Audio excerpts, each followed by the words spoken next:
American hip hop kung fu movie, Birth of the Hip Hop Dynasty.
What's up, y'all?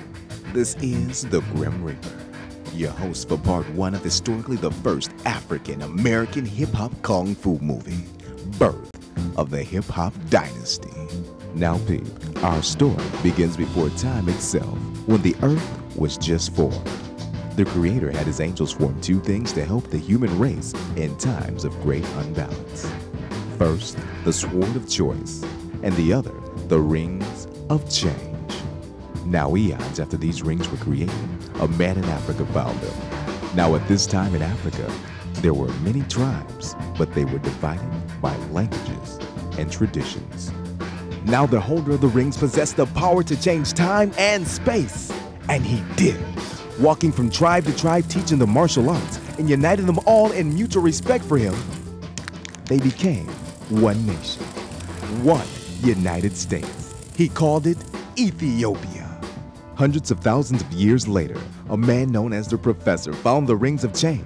Now, the difference between the man in Africa and the Professor is instead of using the rings to bring a positive change, the Professor used the rings to create an underworld of money and power. Casinos, drug cartels, loan sharking franchises around the world, and the rings made it all possible.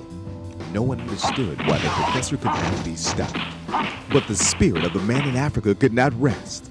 The spirit came to the professor and cursed him to have a son that will grow up and kill him.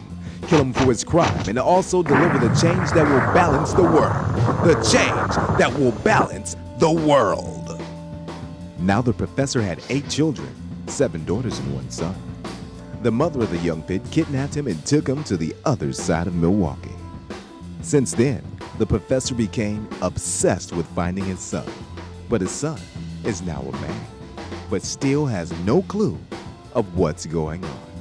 But he soon will.